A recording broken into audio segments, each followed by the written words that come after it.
সেমাই তো অনেকজনে অনেক রকম করে খাইছেন। কিন্তু জাল সেমাই কি কোনোদিন খাইছেন? যদি না খায়া থাকেন তাহলে আজকের রেসিপিটা আপনাদের জন্যে। তো যাই হোক এই জাল সেমাইটা বানাতে খুবই সহজ। এটাকে কেউ জাল সেমাই কয়, কেউ বা সেমাইয়ের উপমা কয়।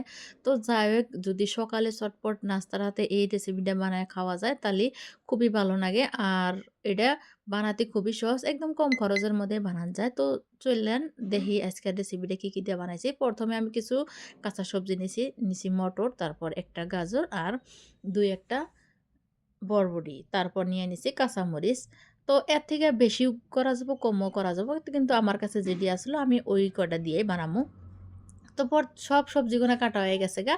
আর সবজির হাতে বাদামও নাকবো, পিঁয়াজও নাকবো, কাঁচামরিচও নাকবো। তো যাই হোক তারপর নিয়ে নিছি আমি সেমাই। আর এই সেমাইটা হইলো ভাজা সেমাই। সেমাইটা যদি আপনাদের হাতের সামনে কাঁচা থাকে তাহলে কিন্তু সেমাইটা অবশ্যই ভাইজা নিবেন। তো যাই হোক আর কি উপাদানগুলা নাকবো আমি সবকিছু এই যে এখানে দেহা দিলাম। আর সবজিগুনা ভালো করে সুন্দর করে কাইটা নিছি। এখন আমি এটাকে রান্না করবো।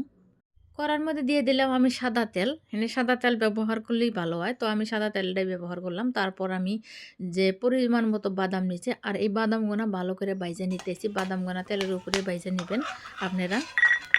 বাদামগুনা ভাজা হয়ে গেছে আমি তুইলা নিতেছি। তারপর ওই তেলের মধ্যে দিয়ে দিলাম আমি গাজর কুচি, তারপর বরবটি আর দিয়ে দিলাম মটরগুনা, পিঁয়াজ মানে যা আমি কাইটা রাখছিলাম মরিচ সবকিছু দিয়ে ভালো করে হালকা আঁচে এনে সিদ্ধ করে নেবো। মানে একদম মচমচা করে ভাজার কোনো প্রয়োজন নেই। মানে অল্প সিদ্ধ হইলো। তো যাই নাড়াচাড়া করে নিতেছি। এখানে নুন মরিচ কিন্তু কিছুই দিই নাই। কিছুক্ষণ আমি নাড়াচাড়া করে নেওয়ার পর এখন দিয়ে দিলাম আমি হলদির গুঁড়া প্রয়োজন মতো।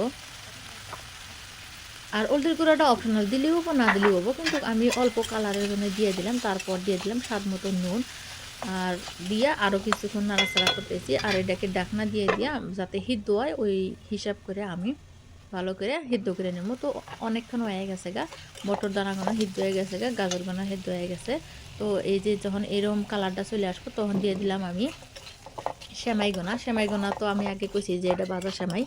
তো আপনি ঘরে যদি হাতের কাছে সেমাই কাঁচা থাকে তাহলে অবশ্যই ভাইজা নিবেন। কাঁচা সেমাই দিবেন না। এতে কি আঠালো হয়ে যাবে, ঝরঝরা হবে না। তারপর দিয়ে দিলাম আমি পর্যাপ্ত পরিমাণে পানি কিছুক্ষণ নাড়াচাড়া করার পর। আর পানির পরিমাণটা কিন্তু নিজের অনুযায়ী দেন রাখবো যাতে সেমাইটা খুবই ঝরঝরা হয়। ওই হিসাব করে পানিটা দিলে হইলো। আর এই সেমাইগুলো আমি মিডিয়াম হিটে তার মানে রান্না করে নিলাম। এই যে এখানে অল্প আঠালো দেখা গেলে এটা কিছুক্ষণ পর ঝরঝরায় আসবো।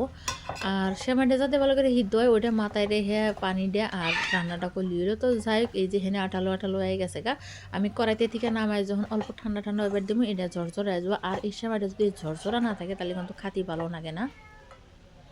আমি চুলার আঁচটা অফ করে দিছি। দেওয়ার পর এই যে বাদামগুনা যে ভাইজা রাখছিলাম না, ওই বাদামগুনা দিয়ে দিলাম। দিয়ে আরও ভালো করে মিশিয়ে নিতেছি। তোমরা যদি চাও কিশমিশ দেওয়া পারো, গাজর দেওয়া পারো, অন্য বাদামও দেওয়া পারো। তো যাই আমি খুবই সাধারণভাবে দেখাইলাম। তার জন্যে সিম্পল করেই বানাইলাম। তো যাই বাদামগুনা মিশানো হয়ে গেছে গা। এখন আমি এটা চুলাই থেকে নামাই নেবো। আর কিছু সামান্য হালকা ঠান্ডা হইবার দিব। বেশি গরম আছে। এই গরম অবস্থায় খাওয়া যাব না তার জন্য। তো বন্ধুরা আমার এই রেসিপিটা যদি তোমরা ইউটিউবে থেকে দেখে থাকো প্লিজ একটা সাবস্ক্রাইব করে দিও। আর যদি ফেসবুকে থেকে দেখে থাকো তাহলে প্লিজ একটা ফলো করে দিও। তো যাই হোক আমি একটা প্লেটের মধ্যে বাইরে নিতেছি যে দেখতেছো না কত সুন্দর ঝরঝরা হয়ে গেছে গা। এটা ঠান্ডা হইলে আরও ঝরঝরা হয়ে যাব।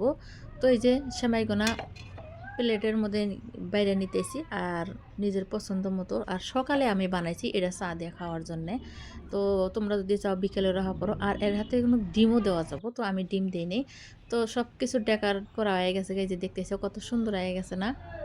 উপরে একটা কাঁচামরিচ দিয়ে নিছি। তো বন্ধুরা আমার এই রেসিপিটা কীরকম লাগছে তোমরা কমেন্টের মধ্যে অবশ্যই জানাইও। আর যদি আমার এই ভিডিওটা তোমার কাছে ভালো লাগে তাহলে লাইক শেয়ার কমেন্ট করে দিও। তো আজকের মতো তোমার কাছে থেকে বিদায় নিতেছি। আবারও আসবো এইরকম কোনো নতুন রেসিপি নিয়ে। তত টাইম তোমরা সুস্থ থাকো, ভালো থাকো, আমার পাশে থেকো সবসময়।